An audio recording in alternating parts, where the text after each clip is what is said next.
नमस्कार, आप देख रहे हैं नेक्स्ट 9 न्यूज और मैं हूं आपके साथ मेघा। हमारे खास प्रोग्राम सियासी सच जनता तक में आप सभी का स्वागत है। सियासी सच जनता तक में आज हम आपसे महाराष्ट्र की गरमाई सियासत पर चर्चा करेंगे। देखिए, महाराष्ट्र जो है उसने बीते करीब 1.5 महीने से पूरे देश का ध्यान खुद पर केंद्रित करके रखा है। वजह है यहाँ की सत्ता में हुआ बड़ा उलटफेर। महाराष्ट्र में शिवसेना जो है 2 हिस्सों में बंट चुकी है, 2 गुट में बंट चुकी है।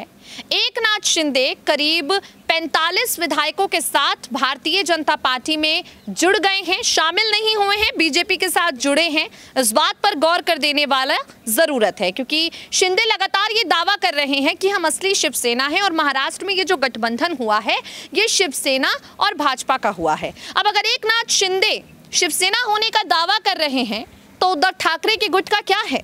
क्या बाला साहेब ठाकरे की शिवसेना के उत्तराधिकारी एकनाथ शिंदे बन गए हैं? कई तरह के सवाल हैं और इन सवालों के बीच में बीते दिनों ये खबर आई कि अब उद्धव ठाकरे अपने गुट को मजबूत करने के लिए भाई का सहारा लेंगे।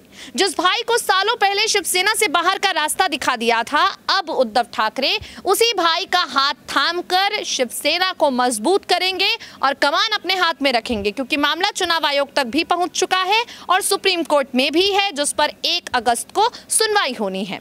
तमाम परिस्थितियों के बीच में अब राज ठाकरे शिवसेना की कमान संभालते या शिवसेना को मजबूत करने के लिए कुछ भी कर पाते, उससे पहले ही एकनाथ शिंदे ने अपने मिशन 188 को कामयाब करने के लिए हाथ पैर मारना शुरू कर दिया है। अब यहाँ पर लड़ाई जो है शिवसेना के असली मालिक को लेकर है। असली मालिक दोबारा उद्धव ठाकरे बनेंगे, एकनाथ शिंदे कमान अपने हाथों में ले लेंगे, या फिर उद्धव ठाकरे को मजबूती देने के लिए राज ठाकरे कमान अपने हाथ में लेंगे। राज ठाकरे के पास शिवसेना के विधायकों ने, नेताओं ने संपर्क साधने की कोशिश की। बीजेपी की तरफ से देवेंद्र फडणवीस भी पहुंच गए। अब राज ठाकरे इससे पहले कि सक्रिय होकर कुछ भी कर पाते, एकनाथ शिंदे ने मिशन 188 को लेकर काम करना शुरू कर दिया है।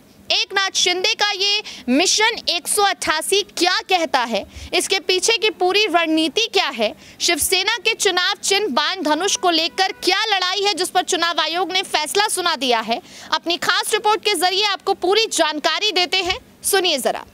जिस तरह से उद्धव ठाकरे का नेतृत्व कमजोर पड़ता जा रहा था, विधायकों के बाद सांसदों के साथ छूटने की खबर आ रही थी।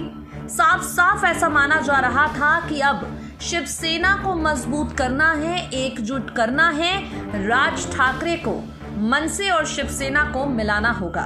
बीते दिनों दावा यह भी किया गया कि अब राज ठाकरे मनसे की साथ साथ शिवसेना की कमान को भी अपने हाथों में ले लेंगे।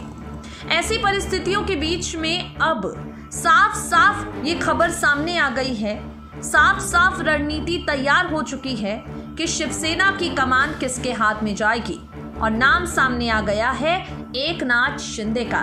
दरअसल एकनाथ शिंदे ने चुनाव आयोग से उनके संगठन का नाम शिवसेना रखने की मांग की है, साथ ही अपना चुनाव चिन्ह धनुष और बाण मांगा है। शिंदे के पक्ष में शिवसेना के कई विधायक, सांसद और नगर सेवक आ चुके हैं, लेकिन अभी भी शिवसेना पर पूरा प्रभुत्व हासिल करने के लिए एकनाथ शिंदे को एक और जीत जरूरी है। इसके लिए शिंदे ने मिशन 188 शुरू कर दिया है। शिवसेना के विधायकों और सांसदों को तोड़कर मुख्यमंत्री एकनाथ शिंदे ने पूरे पार्टी संगठन को संभालने के लिए निर्णायक कदम उठाने शुरू कर दिए हैं। एकनाथ शिंदे ने बुधवार को केंद्रीय चुनाव आयोग को एक पत्र भेजा, जिसमें मांग की है कि उनके संगठन को शिवसेना के रूप में मान्यता दी जाए, साथ ही शिवसेना का धनुष बाण का चिन्ह शिंदे गुट को दिया जाए। हालांकि शिवसेना के विधायक,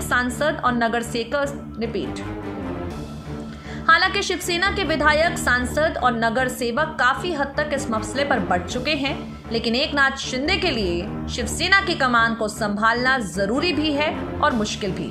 शिवसेना संगठन में सबसे महत्वपूर्ण मानी जाने वाली प्रतिनिधि सभा में 282 सदस्य हैं। शिंदे अब इनमें से 2/3 यानी 188 सदस्यों के समर्थन को जुटने में लग चुके हैं।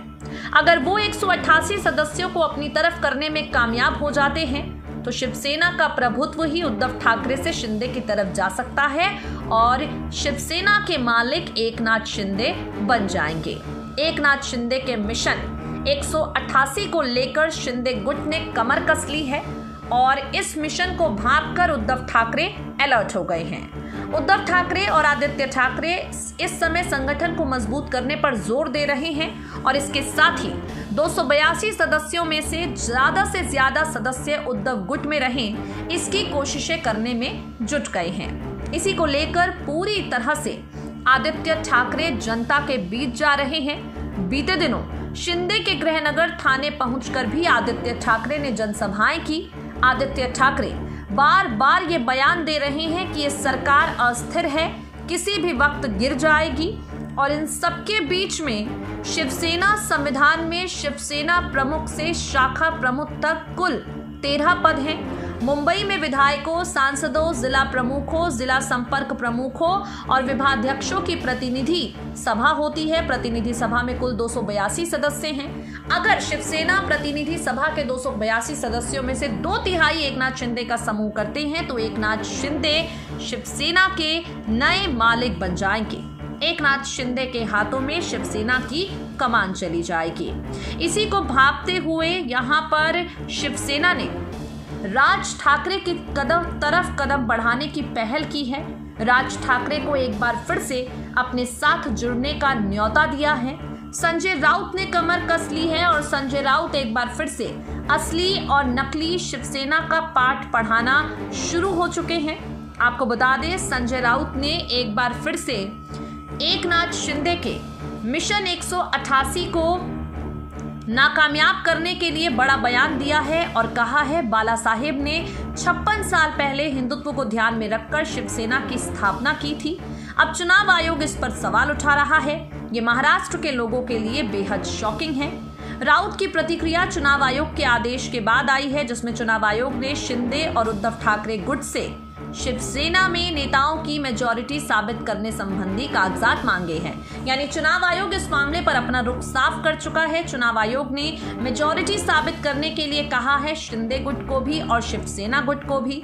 इसे लेकर संजय राउत कहते हैं कि उद्धव ठाकरे ही शिवसेना के एकमात्र नेता हैं। दिल्ली हमारी पार्टी को बर्बाद करना चाहती है। संजय राउत ने साफ साफ कह दिया है कि धनुष बाण का जो चिन्ह है वो शिवसेना का चिन्ह है। लोकसभा और महाराष्ट्र विधानसभा में मौजूद संख्या को आधार संजय राउत ने बताया। खैर, आपको बता दें, संजय राउत के तमाम दावे एक तरफ, जमीनी हकीकत एक तरफ, एकनाथ शिंदे के दावे और कोशिशें एक तरफ, और इन सबके बीच में सबसे ज्यादा जरूरी है चुनाव आयोग का फैसला, जो फिलहाल किसके हक में होगा आगे आने वाले वक्त में पता चल जाएगा। तो देखा आपने किस तरह से चुनाव आयोग तक चुनाव चिन्ह की लड़ाई पहुंच चुकी है। एक लड़ाई सुप्रीम कोर्ट में जारी है विधायकों के योग्य और अयोग्यता को लेकर। राज ठाकरे सक्रिय हो चुके हैं। हालांकि दीपाली सईद ने उन्हें आराम करने की सलाह दी है और ये भी कहा है कि थोड़े दिनों में उद्धव ठाकरे आपसे मिलने जाएंगे। अब देखना होगा शिवसेना की इस बड़ी खींचतान के बीच असली मालिक बनकर कौन रह जाता है। सियासी सच जनता तक में आज के लिए इतना ही। ऐसे मुश्किल वक्त में उद्धव ठाकरे को किसके दरवाजे जाना चाहिए, क्या उद्धव ठाकरे के लिए बेहतरीन विकल्प रहेगा, नीचे दिए गए कमेंट सेक्शन में कमेंट करके हमें बताना बिल्कुल ना भूलें। देश और दुनिया की तमाम बड़ी खबरों से जुड़े रहने के लिए नेक्स्ट 9 न्यूज़ को सब्सक्राइब करें।